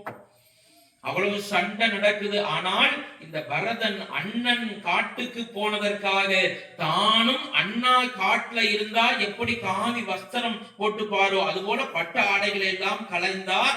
அண்ணாவை போல இவரும் காவி வஸ்திரம் கட்டி கொண்டார். நேராக ராம ராம ராம என்று சொல்லி தேரிலே போகாமல், பட்டத்து யானையிலே போகாமல், குதிரையிலே போகாமல் நடந்தே கானகம் நோக்கி சென்றார். 2 கைகளையும் கூப்பி கொண்டு போனார். இடையிலே கங்கை வந்தது. இது தூரத்துல குகன் பார்த்தான். யாரு பாது? ராமன் வர்ற மாதிரி இருக்கு. ராமச்சந்திரமூர்த்தி இந்த பக்கம்னா போனார் சீதையோட. இது யார் இருக்குன்னு என்று பார்த்தான். ராமன மாதிரியே இருக்கார், ஆனா சிகப்பா இருக்கான். ஓ, பரதன் போல இருக்கு. அண்ணா போன உடனே அவரு தூரத்திலிருந்து பார்க்க அப்படித்தானே இருக்கும். ஏன்னா யானை வருகிறது, குதிரைப்படை, தேர் எல்லாம் வருவதனாலே இந்த குகன் தவறாக நினைத்து கொண்டான். என்ன நினைத்து கொண்டான்னா, பரதன் படையெடுத்து ராமரோட சண்டை போடுறதுக்காக வர்றான் போல இருக்கு நினைச்சுட்டு இந்த குகன் என்ன செய்யறான்? யாரங்கே நம்முடைய படை வீரர்கள் எல்லாம் தயாராக இருக்க வேண்டும். இந்த கங்கை கரையை கடந்து ஒரு யானை, ஒரு குதிரை, ஒரு படை வீரன் கூட தலைவர்கிட்ட போக கூடாது. ஏன் தெரியுமா? ராமச்சந்திரமூர்த்தி போகும்போது என்னன்னு சொன்னார்? என்ன போய் சாதாரண வேடுவனான என்னை போய் தம்பி என்று சொன்னாரே. அண்ணாவுடைய தம்பியாக நான் இருப்பானேயானால் இந்த ஒரு படை அந்த நான் போக கூடாது என்று சொல்லி குகன் தடுக்கிறான். ஆனா போர் முரசு வாசிக்கல, சண்டை போடுற மாதிரி ஆயுதங்களை எடுத்துட்டு வரல. பரதனை கிட்டக்க வரும்போது பாக்குறார், அவன் போர் கவசம் வில்லு அதெல்லாம் எடுத்துட்டு வர்றான், எதுவுமே இல்லை. வெறும் காவி கலர்ல ட்ரெஸ் போட்டுட்டு வர்றார், காவி உடை தருத்தி வருகிறான். என்னவா இருக்கும்னு கிட்டக்க வந்த உடனே பார்த்தா அந்த குகனை பார்த்து பரதன் சொன்னாராம், அண்ணனை அழைத்து வருவதற்காக வந்தேன் என்று சொல்ல, குகன் தவறா நினைச்சேன் வரதா என்று பாதத்திலே விழுந்து வணங்க, இருவரும் அரவணைத்துக் கொண்டு மகிழ்ச்சியாக இக்கரையிலிருந்து அக்கறை சென்று சித்திரக்கூட மலைக்கு செல்கிறார்கள்.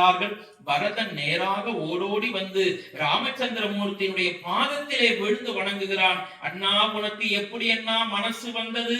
ராமச்சந்திரமூர்த்தி அண்ணா, நீதானே என் வாழ்க்கையிலே ஒளிவிளக்காக இருந்தாய் அண்ணா, எனக்கு கடமை கண்ணியம் கட்டுப்பாடு என்றெல்லாம் சொல்லிக் கொடுத்தாயே அண்ணா ராமச்சந்திரமூர்த்தி அண்ணா, அதனால் நீ இல்லாமல் நான் எப்படி வாழ்வேன் என்று பாதத்தை இறுக பிடித்துக் கொண்டு கட்டி கொண்டு கதறுகிறார் பரதாழ்வார். நீ பிரிந்ததுனாலே தசரத சக்கரவர்த்தி நம்மை விட்டு போய்விட்டாரண்ணா என்ற செய்தியை சொன்னவுடனே ராமச்சந்திரமூர்த்தியும் திருமாலுடைய அவதாரமாக இருந்தாலும் ராமச்சந்திரமூர்த்தியும் கீழே விழுந்து புரண்டு புரண்டு அழுதாராம். அப்பா, இனி எந்த பிறப்பில் உன்னை நான் காண்பேன் என்று சுவாமி அழுதார். 7:15 ஆரம்பிச்சோம், 8:15, அதனாலதான் 1 hour, தப்பா நினைச்சுக்க வேண்டாம். ராமச்சந்திரமூர்த்தி அப்பாவுடைய அந்த இறப்பு காதிலே கேட்டவுடன் அவருக்கு தீட்டு வந்தது, சாஸ்திரப்படி தெரியும். அதனாலதான் சில இடத்துல யாராவது வயசான தாத்தா பாட்டி இருந்தாங்கன்னு வச்சுங்களேன், வாட்ஸ்அப் ஆன் பண்ணவே மாட்டோம், நெட்டையும் ஆஃப் பண்ணிடுவோம். காலையில எழுந்திங்க தாத்தா இறந்துட்டாருன்னு செய்தி வந்துடும், பயந்துகிட்டே வாட்ஸ்அப்பை திறக்கிற மாதிரி இருக்கும். அப்ப என்ன அர்த்தம்னா, செய்தி காதிலே விழுந்தால்தான் நமக்கு தீட்டு ஆரம்பம். அன்பு தாய்மார்களே, ஒரு முக்கியமான செய்தி சொல்லுகிறேன். ராமச்சந்திரமூர்த்தி அப்பா இறந்த அந்த செய்தியை கேட்ட உடனே அப்பாவுக்கு செய்ய வேண்டிய காரியங்களை எல்லாம் செய்தார். அவ்வாறு ராமச்சந்திரமூர்த்தி செய்த அந்த 13 நாள் காரியம்தான் நமக்கு மகாலய பட்சம் என்று நம்முடைய முன்னோர்கள் மிக அற்புதமாக நமக்கு வகுத்து கொடுத்திருக்கிறார்கள். உங்களுக்கு எல்லாம் தெரியும் தாய்மார்களே, புரட்டாசி மாதம் பௌர்ணமியை கடித்து வருகின்ற அந்த பிரதமையிலே ஆரம்பித்து மகாலய அமாவாசை அன்று வருமோ, அதுபோல ராமச்சந்திரமூர்த்தி இதே இடத்திலேதான், எப்படிப்பட்ட இடத்திலே நாம் நின்று கொண்டிருக்கிறோம் என்பதை மனதிலே கற்பனை செய்து கொண்டு பாருங்கள். எத்தனையோ ஆயிரக்கணக்கான ஆண்டுகளுக்கு முன்பாக தசரத சக்கரவர்த்திக்காக, தன்னுடைய தந்தையாருக்காக ராமச்சந்திரமூர்த்தி இந்த ஆலயத்திலே வந்து 4 பிண்டங்களை வைத்து அப்பாவை நினைத்து தர்ப்பணம் செய்கிறார். எல்லை கொண்டு தர்ப்பணம் செய்கிறாரே, அதனால் தானே இது தில தர்ப்பண புரி என்று வந்தது. உலகத்திற்கு இந்த ராமாயணத்தோடு தொடர்புடைய ஆலயம் இந்த ஆலயம் என்பதை மறந்து விடாதீர்கள் தாய்மார்களை, மறந்து விடாதீர்கள். இந்த ஆலயம் என்பதை மறந்துவிடாது. அப்பாவுக்கு கேட்ட உடனே அந்த தர்ப்பண காரியம் எல்லாம் செய்து முடிக்கிறார். முடிச்ச உடனே எல்லாம் பூர்த்தியாகுது. அதனாலதான் நம்ம இறை வழிபாடு செஞ்சாலும் சரி, யூடியூப்ல பார்த்துன்றவங்களுக்கும் சரி, தாய்மார்களுக்கும் சரி, அவசியம் போய் சொல்லுங்க. வீட்டுல இறை வழிபாடு கொஞ்சம் முன்ன பின்ன செஞ்சதுனாலும் தப்பு இல்லை. பிரதோஷத்துக்கு போக முடியாட்டினாலும் போகணும், வழிபாடு செய்யணும். போக முடியாட்டினாலும் தப்பு இல்லை. குலதெய்வத்தை சென்று வழிபாடு செய்ய வேண்டும். கண்டிப்பாக ஆண்டுக்கு ஒரு முறையாவது போய் குலதெய்வத்தை வழிபாடு செய்ய வேண்டும். குலதெய்வம் தான் நம்முடைய தலையாய தெய்வம், மறந்துடக்கூடாது. இந்த குலதெய்வத்தையே ஒருத்தர் இல்லைங்கிறார் ஒரு பெரிய பேச்சாளர், சன் டிவி புகழுடைய பேச்சாளர். 1 மணி நேரத்துக்கு 1 லட்சம் ரூபாய் வாங்குற பேச்சாளர் திருவண்ணாமலையை பத்தி எப்படியெல்லாம் பேசினார், அதை பார்த்தெல்லாம் நான் மிரண்டு போயிருக்கிறேன்.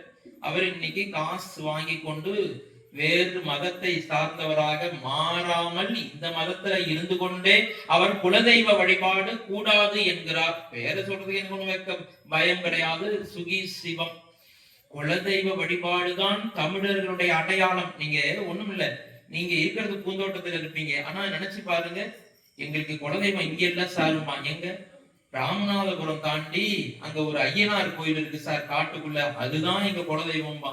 இது எப்படி எங்க இவங்க இருக்கிறது பூந்தோட்டம், இவங்க குலதெய்வம் பார்த்தா எங்கேயோ ராமநாதபுரத்துக்கிட்ட இருக்கும். மெட்ராஸ்ல ஒருத்தர் குடியிருப்பார், அது எங்களுக்கு மாயரம் தாண்டி வைத்தீஸ்வரன் கோயில் போற வழியில ஒரு சின்ன அங்காள பரமேஸ்வரி, அதுதாங்க எங்க குலதெய்வம்பாங்க. இது எப்படி உருவாகிறது என்று சொன்னால், குலதெய்வம் தான் அந்த குலத்தை காக்கும். இன்னும் ஒரு படி மேலே போய் சொல்லுகிறேன். அப்ப ராமச்சந்திரமூர்த்தி எது சார் குலதெய்வம் என்று சொன்னால், ஸ்ரீரங்கத்திலே நம்ம இங்க திருச்சி போற வழியில திருவானைக்கா பக்கத்துல ஸ்ரீரங்கம் இருக்கிறதே, அந்த ஸ்ரீரங்கத்தில் இருக்கிற ரங்கநாத பெருமாள் தான் ராமச்சந்திரமூர்த்தியினுடைய குலதெய்வம். மறந்து விடாதீர்கள், ராமன் இருப்பது அயோத்தியிலே, ஆனால் ராமச்சந்திரமூர்த்தியினுடைய குலதெய்வம் ஸ்ரீரங்கத்தில் இருக்கிற ரங்கநாத பெருமாள். அதனால குலதெய்வ வழிபாடு ரொம்ப முக்கியம். அது கூட வருஷத்துக்கு ஒரு தடவையாவது போகணும். அது கூட பண்றேனும் பண்ண முடியாட்டி முன்னோர்கள் தர்ப்பணம் கொடுப்பது ரொம்ப முக்கியம். ஜல தர்ப்பண புரியில இருந்து இதை சொல்லாட்டி வேற எங்க போய் சொல்ல போறோம்? நான் சொன்னா நீங்க ஏத்துக்கிறது கஷ்டம். வள்ளுவ பேராசான் சொன்னா ஏற்றுக்கொள்வீர்கள். தென்புலத்தார் தெய்வம் விருந்தொக்கள் தான் என்ற 5 அம்பலத்தார் ஓம்பல் தலை என்று சொல்லுகிறார். தென்புலத்தார் தெய்வம் விருந்தொக்கள் தான் என்றாந்து 5 ஓம்பல் தலை. இந்த 5 பேரையும் பாதுகாக்கிறது இல்லறத்தானுடைய கடமை. அதுல முதல்ல என்ன சொல்றார்? தெய்வத்தை சொல்லல, குலதெய்வத்தை சொல்லல. நான் மாசம் மாசம் திருப்பதி போவோம் சார், உன் இஷ்டம். நான் மாசம் மாசம் பௌர்ணமிக்கு திருவண்ணாமலை போவோம், இஷ்டம், வழிபாடு பண்ணு. நான் முருகனை பார்க்காம இருக்க மாட்டேன் சார், சந்தோஷம். ஆனால் இது எல்லாத்தை விட ரொம்ப முக்கியம் எது என்று சொன்னால், முன்னோர்களுக்கு அமாவாசை என்று திதி தர்ப்பணம் கொடுக்க வேண்டும். அவங்களுடைய முறைப்படி வீட்டிலே சுத்தம் செய்து முன்னோர்களுக்கு படையிலிட வேண்டும். இதுதான் வள்ளுவ பேராசான் சொல்லுகின்ற வழக்கு. அதுபடி ராமச்சந்திரமூர்த்தி எல்லாவற்றையும் சொல்கிறார். சொல்லி முடித்துட்டு பரதன் சொன்னான், அண்ணா உனக்காக அயோத்தி காத்திருக்கிறது அண்ணா, தயவு செய்து நீ வந்துவிட வேண்டும் அண்ணா. இல்லப்பா முடியாதடா கண்ணு, தம்பி மன்னிச்சுக்கோப்பா, அப்பா சொன்ன 14 வருஷம் நான் காட்டுல இருந்துட்டு தான்ப்பா வருவேன். அப்படின்னா ஒண்ணு செய்யறோம்னா தப்பா நினைச்சுக்காது. நீ அப்பா சொன்னபடி சித்திரக்கூட மலையிலேயே இரு. சரி, நீ என்ன பண்ண போற? நான் அயோத்தியாவை இங்க டிரான்ஸ்பர் பண்ணி மாத்திக்கிறேன். எப்படி பாருங்க, அவனுடைய நீங்க இரு, அப்பா சொன்னாரு நீங்க இருந்துக்கோ, எனக்கு ஒன்றும் பிரச்சனை இல்லை.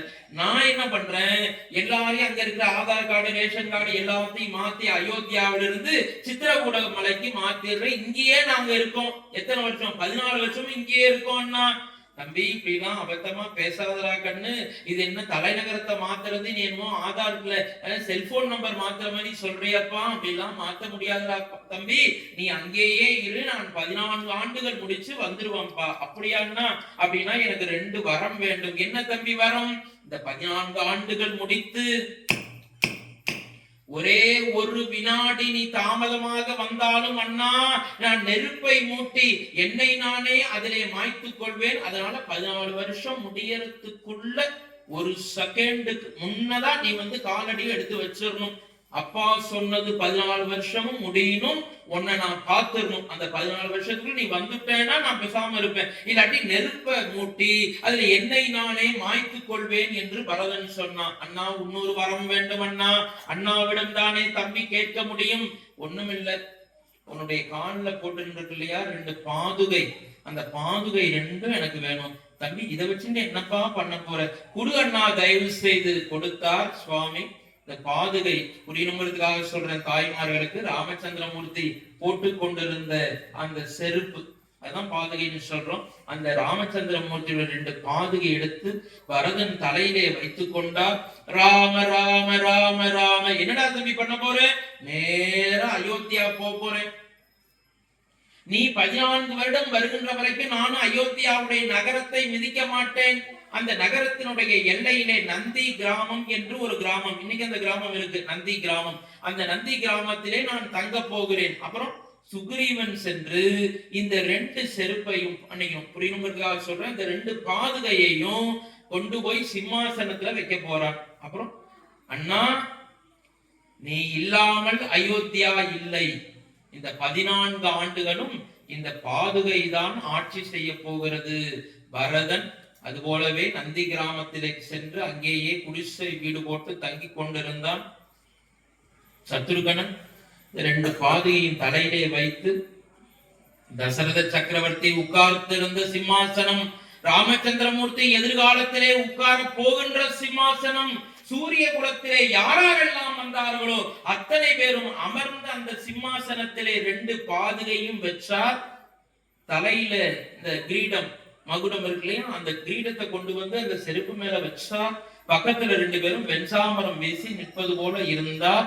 ஒரு ராமச்சந்திரமூர்த்தியினுடைய செருப்பு ராமச்சந்திரமூர்த்தியினுடைய பாதுகைக்கு சுக்ரீவன் பட்டாபிஷேகம் செய்து வைத்தார். அதுதான் பாதுகா பட்டாபிஷேகம் என்பதை உங்கள் முன்னதாக சொல்லி, உலகத்திலே இப்படி ஒரு கதை எங்கேயாவது இருக்குமாமா? இப்படி ஒரு கதை எங்கேயாவது இருக்குமா? நினைச்சு கூட பார்க்க முடியாது, கற்பனை செய்து கூட பார்க்க முடியாது. இதிலே ஒரு தத்துவ கருத்து இருக்கு. அதை மட்டும் சொல்லிட்டு நாம விடைபெறுறோம். இவங்க அப்படியே பாதுகா பட்டாபிஷேகம் இருக்கட்டும். ராமச்சந்திரமூர்த்தியும் சீதை மாதாவும் லக்ஷ்மண சுவாமியும் சித்திரக்கூட மலைங்கிற இடத்துல இருந்தாங்க இல்லையா, அங்கிருந்து பக்கத்திலே தண்டகாரண்யம் என்ற பகுதிக்கு போனார். அது காட்டினுடைய இன்னொரு பகுதி. அந்த தண்டகாரண்யத்திலே 10 ஆண்டுகள் ராமச்சந்திரமூர்த்தி, சீதை மாதா, லக்ஷ்மண சுவாமி தண்டகாரண்யத்திலே 10 ஆண்டுகள் இருந்தார்கள். நாளைக்கு தண்டகாரண்யத்திலிருந்து கதை தொடங்கும். அதை ஞாபகம் வச்சுக்கணுங்கிறதுக்காக சொல்றேன். இவங்க சித்திரகுளமலையிலிருந்து தண்டகாரண்யம் போயிட்டாங்க. அங்க 10 வருஷம் இருந்தார். சார் ஒரே இடத்துல 10 வருஷம் இருந்தாரா? ஆமா. 10 வருஷமா என்ன சார் பண்ணிட்டு இருந்தார்? அதை நாளைக்கு தொடர்ந்து நம்ம பார்ப்போம்.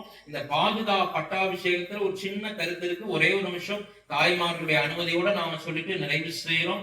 ஒரு நாள் வைகுண்டத்துல திருமால் நடந்து வந்து கொண்டிருந்தார். சீக்கிரம் முடிச்சுடுறேன்.